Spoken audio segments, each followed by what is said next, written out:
Oke, Bismillahirrahmanirrahim. Assalamualaikum warahmatullahi wabarakatuh. Perkenalkan, saya Rizky dengan NPM 1601110200053. Izin untuk mempresentasikan dari tugas akhir semester Blok Dental Sains 3 Oromaxillofacial Radiologi, yaitu mengenai review artikel, case report, dengan topik dental alveolar fracture dan jaw fracture.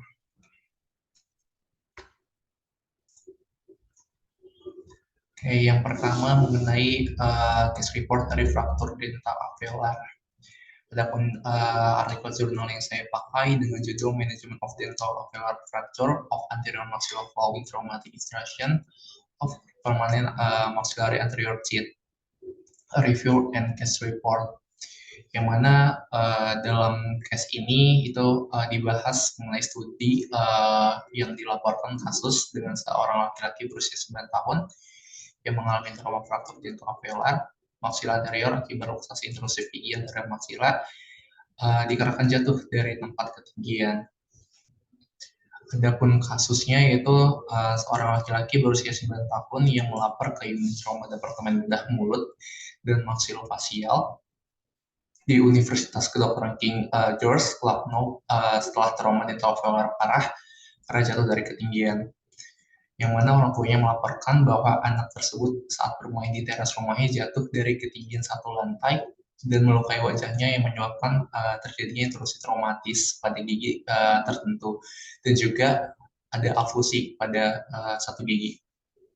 Nah, karena adanya ketidaksadaran kesehatan mulut di tempat penderita tersebut, jadi satu gigi yang afusi ini ditinggalkan begitu saja di jalan sementara.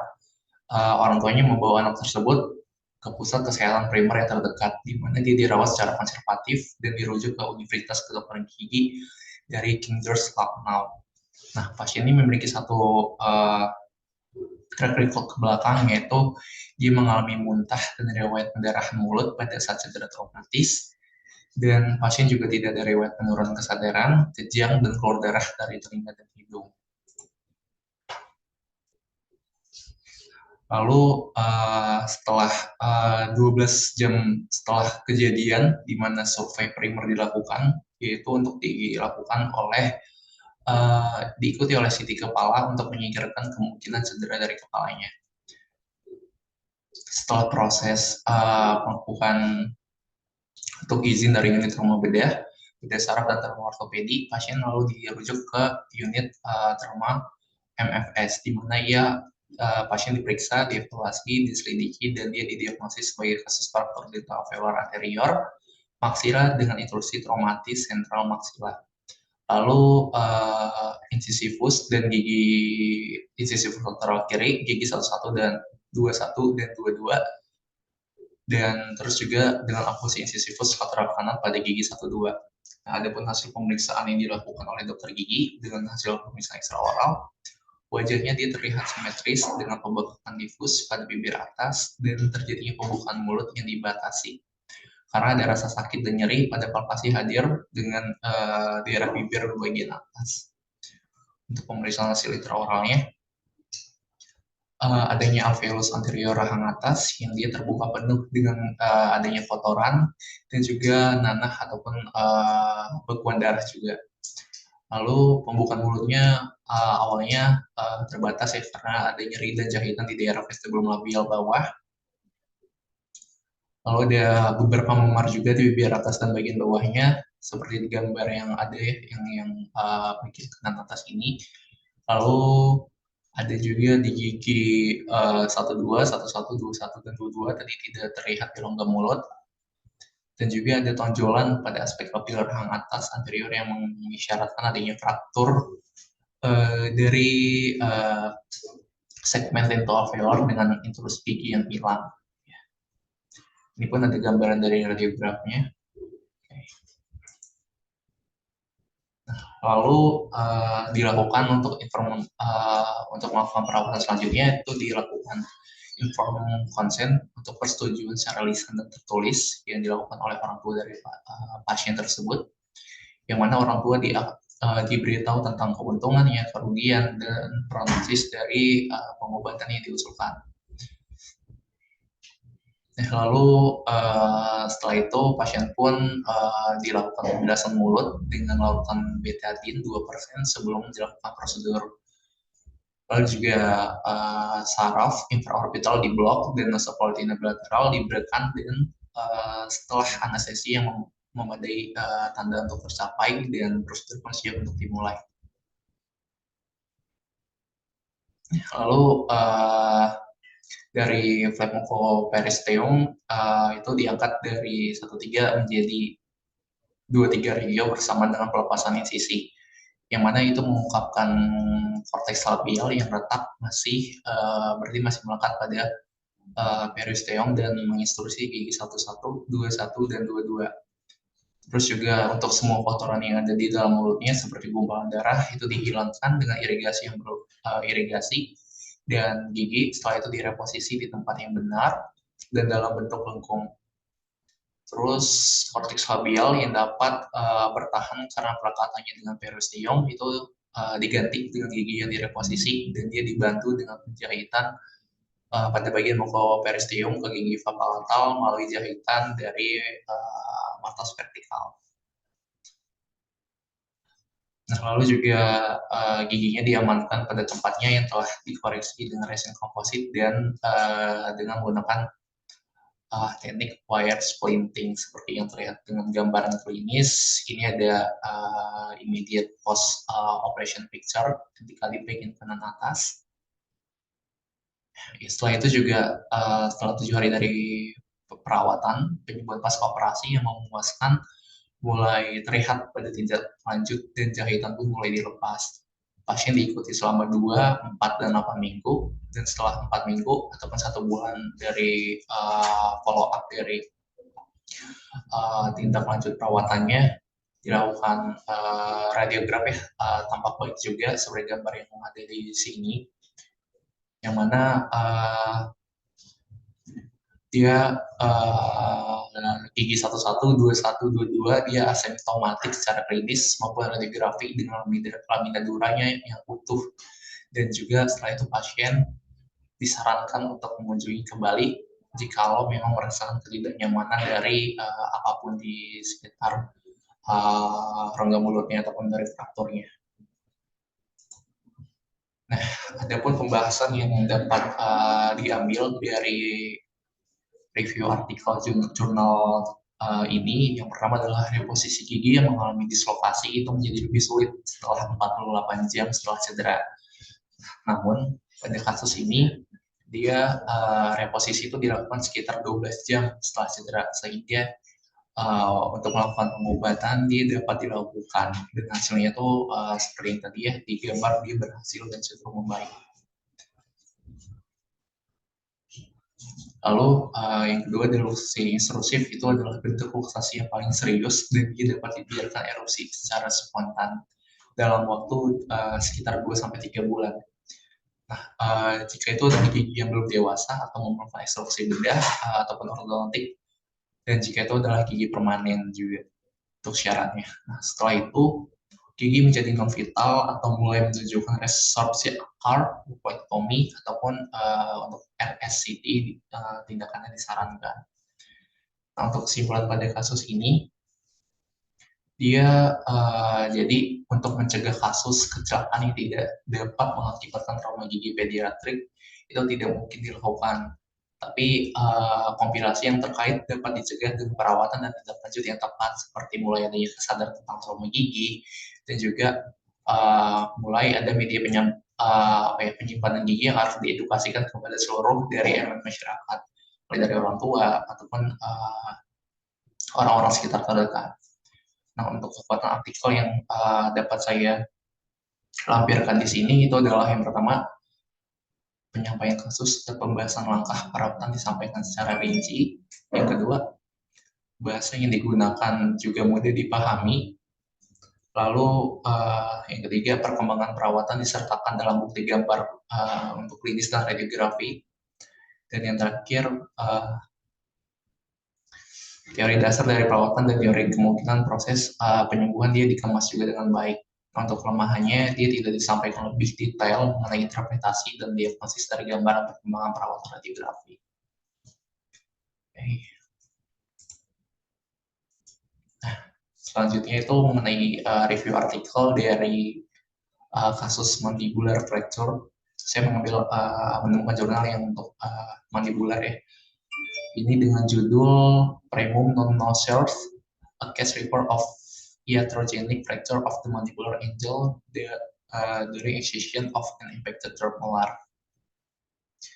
Adapun tujuannya untuk kasus ini itu untuk menjadikan evaluasi mengenai pencabutan gigi molar ketiga terkait banyaknya komplikasi gitu. Jadi di mana fraktur sudut mandibular itu merupakan komplikasi yang jarang namun dia menyusahkan karena ini dapat terjadi sebagai peristiwa dari intraoperatif dan pasca operasi.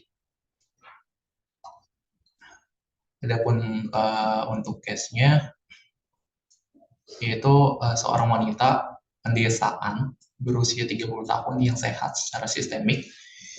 Dia mengunjungi bagian rawat jalan departemen dengan keluhan utamanya yang dirasakan adalah bengkak di sisi kanan bawah wajahnya dengan tidak mampu untuk membuka mulut dan selama 4 hari. Lalu pasien juga memiliki riwayat prosedur pembedahan traumatik untuk ekstraksi gigi molar ketiga yang faksi kanan bawahnya dengan anestesi lokal di tempat lain. Adapun hasil pemeriksaan yang dilakukan, wajahnya itu tampak sangat asimetris dikarenakan dia adanya pembekakan difus yang di daerah kanan bawah wajah yang meluas ke antero-posterior distal ke sudut bibir hingga batas posterior ramus mandibula dan superior inferiornya dari tingkat sudut mulut hingga 2 cm di luar batas dari bawah mandibula, dari bawah rahang bawah. Nah, lalu kulit di atasnya tuh berwarna sama dengan kulit di sebelahnya. Dia juga tidak demam saat disentuh dan dia juga lunak saat dipalpasi. Untuk detail palpasinya dia tidak dapat dilakukan karena pembekakannya yang lunak tadi.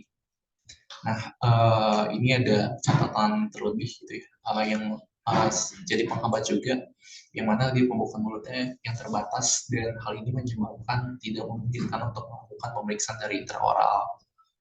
Terus juga pulsi bilateralnya dia stabil dan saat istirahat tidak ada kelainan yang terdeteksi. Oke, nah, lanjut. Ini ada sebuah radiograf dari ortopantomogram OPG yang dilakukan, yang mana di sini dia menunjukkan soket molar kedua dan ketiga yang diekstraksi melalui garis radiolusen tipis yang terlihat berjalan miring dari puncak alveolar dari situs ekstraksi ke sudut mandibula. Mandibula dia menunjukkan fraktur ya. Ya, di sini dia ada garis radiolusen yang miring yang memanjang dari soket pencabutan molar ketiga kanan yang membentuk sudut kanan dari mandibula sesuai yang ditunjuk panah di bagian gambar kanan atas. Lalu juga dilakukan pemindaian komputer tomografi ataupun CT, yang mana di sini dia ditunjukkan sama itu ada soket gigi dan kerusakan parah pada kortikal lingualnya. Jadi di sini ada potongan secara koronal yang dia menunjukkan fraktur sudut mandibula dari mandibula kanan yang fraktur. Okay. Nah, selanjutnya ada gambaran klinis. Ini itu setelah resolusi edema, itu frakturnya diobati dengan reduksi terbuka dan fixasi 2 titik. Satu pelapis tepi superior menggunakan mini plates, lalu melalui pendekatan transoral, dan satunya lagi dia melalui pelapisan tepi lateral menggunakan pendekatan transbukal dengan plat dan skru titanium. Ini ada gambarnya yang seperti mungkin rantai ya, yang lebih awamnya gitu.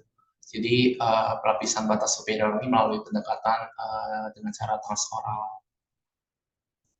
Lalu ini ada gambaran ortopantomogram juga yang dilakukan pasca dari operasi yang menunjukkan adanya fiksasi dari batas superior dan batas lateral dengan plat mini dan skru yang tadi ya, ini radiografnya.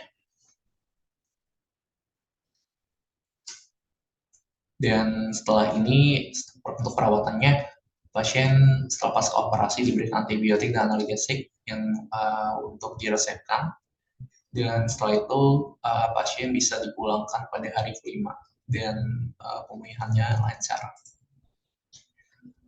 Oke, untuk pembahasannya yang dapat diambil dari kasus tersebut adalah jadi fraktur sudut mandibula iatrogenik intraoperatif yang terjadi sebagai sequel dari pencabutan gigi itu adalah komplikasi yang jarang, tapi dia serius yang dapat terjadi secara tiba-tiba ataupun terlambat setelah prosedur dari pencabutan gigi molar ketiga.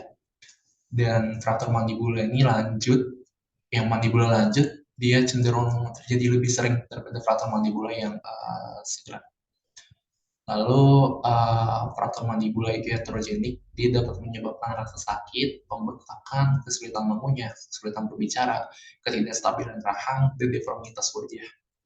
Untuk pengelolaan fraktur mandibula iatrogenik ini dia akan melibatkan penilaian klinis yang harus teliti, lalu radiografi untuk menentukan jenis dan letak frakturnya, dan kemungkinan juga akan ada intervensi dari bagian bedah mulut untuk memperbaiki tulang yang patah. Nah, untuk etiologinya dia dianggap multifaktorial. Dia bisa termasuk dari adanya keterlibatan dari usia, terus jenis kelamin juga, posisi gigi, volume gigi, terus keberadaan tulang, kedalaman impaksi, luas osteotomi, yang mana dia dilakukan serta teknik bedah yang digunakan dan kondisi sistemik itu juga yang bisa ada kemungkinan untuk mempengaruhi dari metabolisme tulangnya. Lalu untuk radiografi CT scan ini dia dianggap sebagai standar gold standar dalam skenario kasus seperti ini. Diagnosis ditegakkan menggunakan ortopantomogram dan dikonfirmasi menggunakan CT scan. Kesimpulan yang dapat diambil dari artikel ini adalah IFM atau interoperatif iatrogenik mandibular fracture itu adalah kondisi langka yang mana dia terjadi sebagai komplikasi dari prosedur bedah di rahang. IFM ini dia terjadi selama operasi yang melibatkan rahang ataupun prosedur dari pencabutan gigi. IFM ini juga terjadi ketika ada fraktur atau patahnya tulang mandibula secara tidak disengaja selama prosedur tersebut. Lalu untuk evaluasi peroperasi yang mendetail terhadap gigi invasi dan tulang yang berdekatan dengan pemotongan gigi dan penghilangan tulang minimal selama ekstraksi transalveolar adalah beberapa teknik yang dapat digunakan untuk langkah mungkin preventif ataupun untuk langkah menghindari dari terjadinya interoperatif iatrogenik mandibular fracture ini. Adapun dari kekuatan artikel yang dapat saya ambil yang dilampirkan adalah penyampaian kasus dan pembahasan langkah perawatan disampaikan secara rinci mulai dari awal hingga setiap langkah dari tahapan perawatannya, lalu juga bahasa yang digunakan mudah dipahami oleh pembaca terlebih bagi kalangan medis, dan juga perkembangan perawatan disertakan dalam adanya bukti gambar secara klinis dan radiografi juga mendukung untuk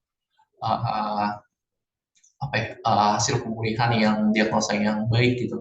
Lalu juga teori dasar dari perawatan dan teori kemungkinan proses penyembuhan juga dikemas dengan baik juga. Untuk kelemahan artikelnya, saya sendiri belum menemukan kelemahan dari jurnal yang dibaca. Nah, ini ada pun sumber dari jurnal artikel yang saya gunakan. Ya, sekian. Kurang lebihnya mohon maaf. Atas perhatiannya, terima kasih. Wassalamualaikum warahmatullahi wabarakatuh.